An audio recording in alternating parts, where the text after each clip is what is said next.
Hi, I'm Hana. I'm the founder of OTO. Basically, we call ourselves the producers. So if you think about it in a movie sense, right?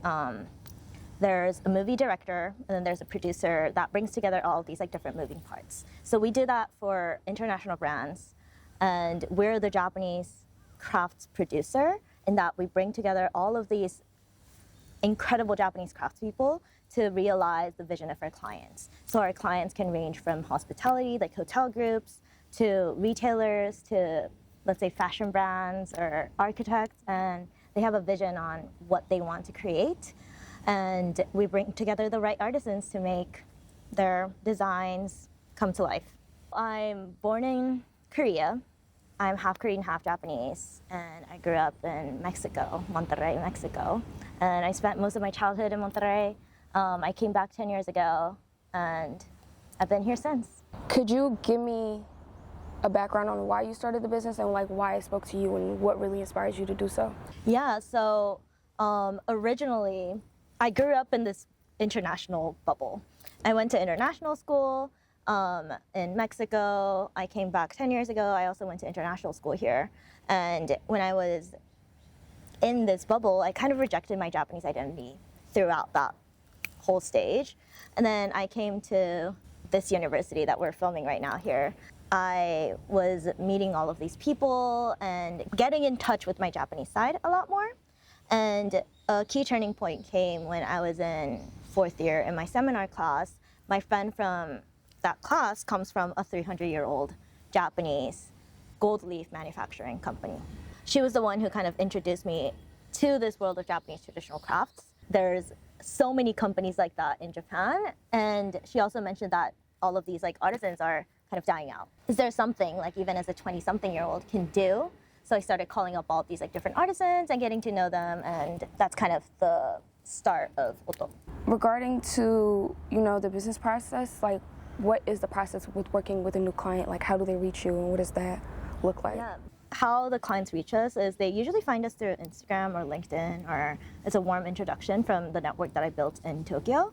And from there, they usually have a vague idea on what specifically they're looking for. So that can be from, hey, I want ceramics, like Japanese traditional ceramics, or I want a wooden table. And then, so we kind of hear more about their aesthetic, their concept that they're going for, and then from there, we source the different craftsmanship type, the crafts type, and then we go into more details of like what specific artisans we can work with in accordance to their budget, their aesthetics, their type, etc. So that's kind of the narrowing down process of it. Referring to traditional Japanese like artisans, I know that there's like this sense of like protecting your craft and art. Mm-hmm. So how do you sort of create credibility or just like hold that among the artists and just making sure that their craft is protected in a way when it comes to connecting clients? What I found, I tried so many different things. We literally introduce ourselves first and we like tell what we're attempting to do, and they all like it, but the best way to build a good relationship is actually building a business relationship. Because ultimately, even if we say like, oh, this is like traditional artisans or like craftsmanship or crafts workshop, there's still a business. When I was first doing my scoping out, or when I first started OTO, a lot of the questions that I asked the actual artisans themselves, like, okay, well, what can I do to help you? And a lot of them would say, just sell more of our products. Like, we need to get our word out there. And that's what they're struggling with. With that being said, the best way for us to help the artisans is actually bringing in the clients and already having a buyer in mind that are ready to pay. So that is kind of how we built our relationship, because if you come to an artisan being like, hey, this person wants to pay money to buy your products, your incredible products, they'll be like, okay, what do we want? Like, what are we talking? So we immediately start with a business-based relationship, and they trust us because we actually end up paying and doing a transaction together. So that's kind of how we built our relationship so far. If there has ever been conflict between brands, like the corporate demands and then, the artisans, how do you go about navigating that if there has been conflict? Yeah, so it's not necessarily a conflict, but this is just like a roadblock that we face quite often. And the international corporate demand is a lot higher than what the artisans can even like produce, right? So sometimes their MOQ is like, or their maximum production per month is like 100 items, but the companies that we work with, they want 1,000, 2,000. So that is kind of like the main roadblock that we do face quite often. And when it comes to that, I think the key is to have a proper expectation management between between the two parties. So on the international side, we could be like, hey, we can help you source this item, but the MOQ, you have to wait. If you want 3,000 items, you would have to wait because this is how much they can produce in a month. Or working with different artisans and corporate like workshops around the same area that can make similar products and working together with them to make one product. So we kind of try to figure out different solutions, but it ultimately comes down to like managing expectations on both ends, because a lot of the handmade items, there is always a limit on how much they can produce. What would you say the most difficult task within your job is, or what's been the most difficult part about starting your company or like your business and, you know, navigating it? I would say, because I don't have a lot of corporate experience previously, paying money related topics are one of the hardest for me to actually grasp and understand. So how can I communicate a value to the client? Like, what we do is worth it, so you have to pay for us. Like, that is kind of the key roadblock, not roadblock, like issues or like things that I've always dealt with throughout my 4 years of being a founder. And yeah, just figuring out what the right pricing is and what the right way to communicate our value is, so that the clients understand why we're there and why it's worth paying for us, I think has been the hardest thing so far.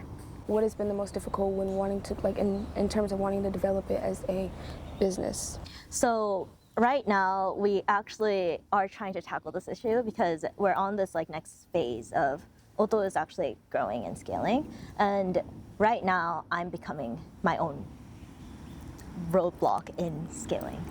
So I don't want to be that. So right now we're trying to hire and trying to grow a team so that OTO can actually scale and work with like bigger brands and bigger projects that is more exciting, and we want to do a bunch of different things so that we're able to support as much artisans throughout Japan. And one of our main tagline is like there are 1,456 traditional crafts in Japan. So our goal is to actually work with all 1,456 traditional crafts in Japan.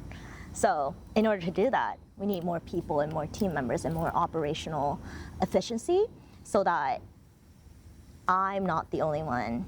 I have one team member as well, but we're not the only two that are actually making this happen. We need a bigger team, we need a structure, we need a system to be able to scale. When you first were starting out, what was the greatest challenge that you were facing? Maybe aside from, like you had said, I know you said financial, but was there anything else that was like difficult with it actually founding this and like getting your idea from just this idea to actually, you know, making it reality? Honestly, I'm a person that's like, when I have an idea, I just test it out. So I don't necessarily feel like there were challenges in making something happen, because there's always a way. One way or another, you just try a bunch of different things to see what sticks. And that's kind of how I've operated throughout my entrepreneur life. But I think understanding when to stop pursuing an idea, because sometimes you can fall deep into a hole and you're like, okay, this is not leading to anything. So when to actually come back up and pivot, I think would be the biggest challenge in learning so far. What like social media platforms, or not even social media, but what platforms have assisted you in like putting yourself out there, if there has been anything, and what do you feel like has become a hub for people to do so? I would definitely say Instagram and LinkedIn were the two main platforms that helped me actually land deals and, you know, prove that we're a legit business. So last year in 2025, we started the series on Instagram, like short form videos called Craft Chronicles. And that did really well in the first year. We got around 50K followers from all over the world that are interested in traditional crafts. So that became kind of a really, really big proof point in that people are interested in working with Japanese crafts. And we can talk to different stakeholders and potential clients being like, hey, we have over 50K people globally that are tuning into our content because they're genuinely interested in learning more and wanting that in their lives. So definitely Instagram for sure has been very, very helpful in getting more clients and getting ourselves out there and getting the word out there. And yeah, I met some wonderful people and cool people through Instagram as well, that we may potentially do something down the line. For incoming entrepreneurs looking into like niche consulting, what's a skill that you feel like they need that nobody really speaks on? Or what do you feel like is a skill within actually just your whole process that you realize is really key to doing what it is that you do? A lot of people have this assumption that you really have to know everything in your niche. But I would also argue that it's always a learning process. So you always have to stay curious and you always have to consume a bunch of different things directly, either, like in my case, directly either from artisans. I read a lot of books. I consume a lot of content related in that like Japanese traditional field. I also read a bunch of books regarding philosophy and why this sense of beauty came into Japan. So like why wabi-sabi is wabi-sabi, or why these crafts exist in that location and geography. So and how this technique can be utilized in international design and current design trends. So there's a bunch of different fields around that niche consulting that you'd still need to understand. Because if you don't understand the entire scope, especially as a founder and especially as the creative in the business, like you need to understand all the different fields in design, architecture, all about your clients as well. So always staying curious and always learning and wanting to learn directly from clients, directly from the people that you're talking to, directly from your suppliers, producers, I think would be my biggest advice. What is the plans that you've got coming up for your business, and what are you thinking of doing? Like, what are some exciting things that you're excited for within your... So we're hiring. That's one very, very big, exciting thing. And I actually sent out like a LinkedIn post being like, oh, we're hiring. And we got like over 60 applicants, which was incredible. And I feel like that kind of very much showcases how everyone is excited in the world of traditional crafts and how that could be used internationally and how we can bring Japanese traditional crafts outside of Japan and how we can live in our day-to-day 21st century lives. So that is one very, very exciting thing that's happening. And also we're actually starting a bunch of different like pop-up events together with the artisans in Japan, in Tokyo specifically. So we're starting a couple of artisan workshops and events. So if your audience is in Japan, yeah, we might be able to see each other there. And also like very interesting, fun, exciting projects coming in down the pipeline. Saying that you are bringing more people in, what do you feel like leadership is actually to you, if you can answer that? Leadership is about communicating what I'm thinking of and getting everyone excited about what the future holds in this field, in traditional crafts. Because if everyone doesn't understand and get excited about the potential future and what this business can hold and what this industry can hold, like no one's gonna work for you or in this same company. Like leadership is about getting everyone on the same page and everyone getting excited and achieving something great together. You said like you're hiring new people, like Yes. hiring people. Like, what do you desire for the new employee? Like, what do you expect them?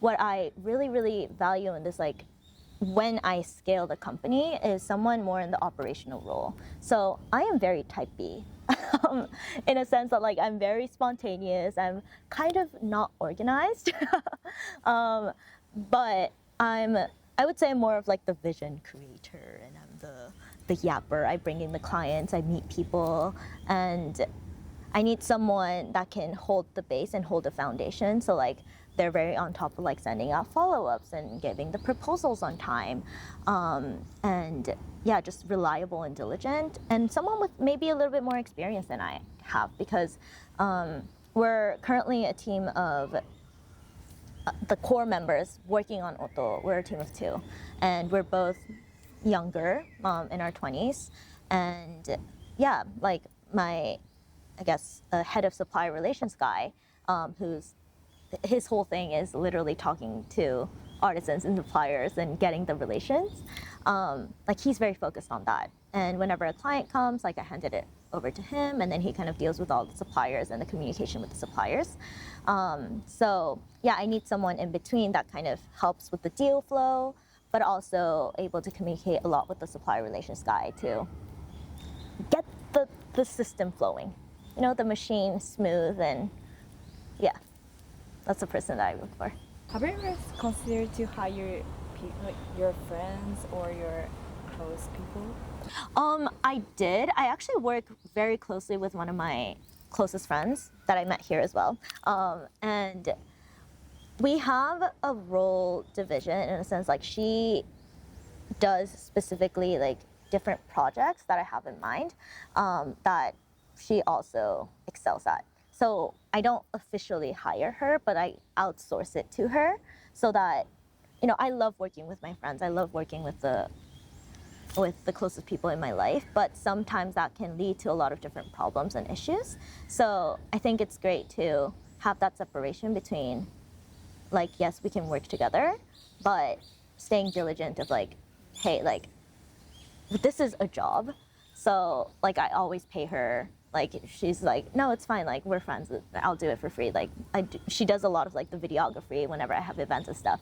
She's like, no. Like for you, I'll do it for free. And I'm like, no, no. This is a totally separate thing. I'm not asking a favor. I'm doing like I want you to properly get paid for the work that you do. And I think that's a clear line to be communicated on both parties, even like with working with friends or people that are close with. I value relationship, and like people that are close to me, like I really want to keep them for the rest of my life. So I don't want like finances to be the reason why we break things or like asking too many favors. So I really don't like asking for favors. It just feels like a burden. I don't like being a burden to people. So yeah, I just try to keep that line very clear. Like you do your thing, I support everything you do. If I need something, I'll ask you. If it's for work-related things, I'll pay you, so help me. What motivates you? I like to live my life in the most fun way as I can. And every day, thinking about the different artisans, and I love the crafts that they create. I love thinking about design. I love thinking about like the potential in what these skills and techniques can translate into. So that all of that, design, nice things, nice products, working with cool people and amazing techniques and artisans and people that I respect, that motivates me, and that kind of gets me really, really excited to do my day-to-day, even like boring tasks. Like I love it. And I also love finding different locations. I don't have an office, and the reason why I don't have an office is because I love working at like different locations. Because Tokyo, as you know, is like a huge place. Like there are so many different pockets of Tokyo that I get new inspiration from, and that I get to experience living in Tokyo. So yeah, I love going to different areas and exploring and working and getting new sparks. What do you think about the challenge or now present situation about the Japanese traditional crafts or those kind of industry? I mean, the reason why I'm in this business is because I understand the problem. And the problem, there's so many. Like, it's not just the successor issues. It's not just the fact that it's like being gatekept, but the whole system, and there's no apprentices, the aging population. All of this are huge, huge problems. But also, I think there is a knowledge portion that not a lot of people are aware of. And the whole reason that I even started this like Craft Chronicle series on my socials as well is for people to even be like, oh my God, Japan has so many craft. I knew made in Japan is nice quality, but like, what does that even mean? Like, what does made in Japan even mean? And that comes from the philosophy, the Shinto aspect, the respect from nature, of nature using natural materials, the handmade, why is it handmade? Like all of that little like pockets of knowledge that makes Japanese crafts and Japanese monozukuri so special. I think and also right now, there's a lot of different companies like us that are coming up and trying to help these like Japanese craft in one way or another. So there's like companies making products with a couple of artisans. There's companies making, like having a niche consulting, but like from a different angle, like from specifically the design angle or specifically from the architecture angle. So I think there is still so much potential that is not realized. And yeah, I think working and getting these like key case studies of like working with international brands and kind of showing international brands that Japanese crafts can live in their day-to-day lives without it being very Japanese or overly in that Japanese aesthetic. That is something that I'm trying to like figure out. And because I truly think like Japanese craftsmanship and Japanese materials and Japanese things can live in everyone's day-to-day lives. And that's the beauty of it. So yeah, yonobi is like one of the key phrases that I use, and it means beauty and utility. So Japanese crafts shine when everyone uses it. So how can we get people to actually use it in their day-to-day lives? And bridge with the right brands to make that happen is kind of the next step of Japanese traditional industry. And then by getting more of these people interested in purchasing and like the financial situation and the cash flow is like positive for all of these like different workshops around Japan, then I feel like all of the problems of like aging population not even having apprentices would change, because I truly believe that I have so many people around me that are creatives, that love pottery, that love like crafts, that love embroidery. Like what if they can do that for a living, right? So if the reason why they're not doing that for a living is because they can't really afford to live their life with doing embroidery or as an apprentice. So by having all of these like cash flow set, the salary set, then I feel like a lot of people would love to be a part of the workshop and work at like a slow suburban city making embroideries or making ceramics for a living. Like, I think that's a world that I see happen, but to do that, there's a lot of different steps in between. Yeah, I'm very excited though. I think there's a lot of potential and possibilities that can happen with this. So, How do you raise up your funds at that first stage? backstory is I actually didn't start with OTO as my first business. So when I was, I think, junior in college, I had the opportunity to kind of take over a startup. So I had a tech startup, and that's why our company is called Tapco. And that was the tech startup that I had. So I went through all of this like tech startup-y thing. So I did like the accelerator programs here in Tokyo. I did Antler. I did Plug and Play. I think I pitched at World Pitching Competition or something as well. So I went through all of that. And I actually, when I was doing this first initial startup, I had an angel investor invest in it. So that's kind of how I kick-started my founder career. And then, yeah, that advisor is still with me.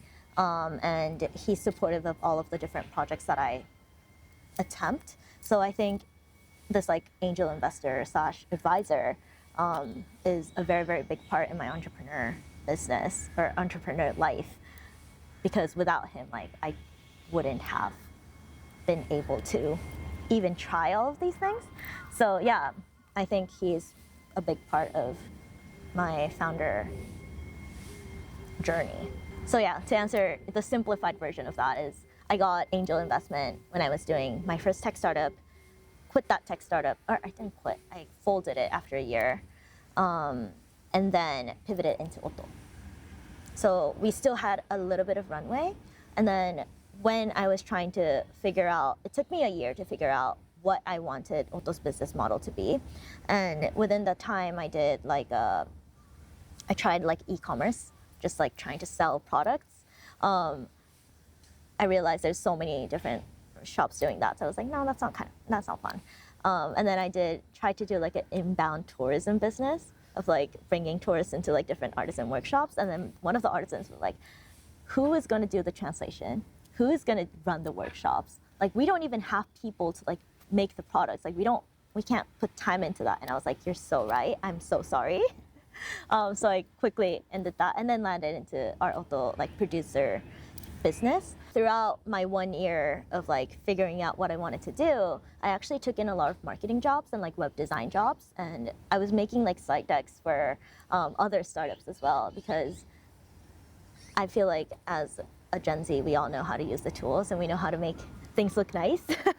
So using those skills, I actually got a lot of people, and they were like, hey, do you want to make my social media videos? And I was like, okay, sure. So that's kind of how I like bootstrapped it through. And I still take clients here and there for marketing, because they've seen my social success and they were like, hey, can you help strategize our socials? And I'm like, sure. So that's kind of how we build the cash flow. There's so many tasks you have, so how do you deal with it? I have a notebook that I carry around everywhere. And I think this is what I landed. I tried Notion. I have everything on Notion and stuff for like team communication sake. But for my personal task sake, every night and every morning, I just brain dump everything on a notebook. And it's my trusty Mujirishi notebook that I carry around everywhere. And I just brain dump everything. And then that's kind of where I see like all the tasks come in. And I have a weekly task list of like, this is what I have to get done over the week. And every day I look at that, I look at what I have to do, and then I post twice a week on socials as well, so every Monday and Friday. So I have to like figure out when to do that. I somehow manage. But it's very important to like kind of find the time to like lock in. Because for example, this week I've had a bunch of meetings, mainly because I'm hiring. So like I have to meet people and kind of understand people as well. So yeah, just finding the little pockets of time that you could use, or waking up a little bit earlier, sleeping a little bit later. What's one question we haven't asked that you wish we had? Yes. That's a great one. I talked very briefly about this, but the whole start of OTO came to this university. And I think one of the key things that I've learned throughout my, like even like starting a business, is like the people you meet is everything. And the people you connect with, the people you have a conversation with is everything. And I really value relationships, getting to know people, being in the right rooms. And I was actually writing about this morning, but everyone, like all these like entrepreneurship gurus and founder gurus and like people that are like starting up businesses always talk about increasing the surface of luck. And that's the one thing that always like stuck with me every time I heard that or read that. And it's like, the more rooms and the more opportunities that you allow yourself to have, the better chance of success you have. So when I was first starting up, I literally hosted an event being like, hey, I'm starting this business. I LinkedIn cold outreach like hundreds of executives in Japan. And that's how I kind of got the start of the business even. Because if I know the right people, my simple brain was like, if I know the right people, they would introduce me to the people that can be potentially my business clients. So yeah, that's kind of how I started. So always increasing the surface of luck, being in the right rooms with the right people that can either support your business or that can introduce you to someone and that genuinely like you and support you. And if they like you for who you are, they're always going to support you anyways. So I think that's one big thing that I always have it in my heart, and I always try to still be in the right rooms and find the right people, because that's how you always get the cool opportunities. And lastly, could you give some advice to black box readers and entrepreneurs and anybody looking to do what it is you do, or just in the same area, I guess? I think I kind of said earlier, but like stay curious and always stay learning. And if you want to learn about something, like reach out. It's okay to always ask. I also struggle with this a lot, but it's okay to just reach out to someone and be like, hey, I love what you do. Tell me more about it. And that's how I started OTO, and I started asking all of these like different artisans in Tokyo area. So whatever you can do at whatever stage of life, just go to people, be nice, smile, and have a friendly conversation. And I think the easiest way to learn and connect with people is to have a conversation and get to know them. And yeah. Yeah, I feel like someone, I mean, I always think this, but someone that's in a higher position than you will never look down on you for asking, for being curious. So I think that's a beautiful way to go about that. Yeah. Thank you so much for Thank allowing me you. to spend time with you and getting to know you more, going through these. And yes.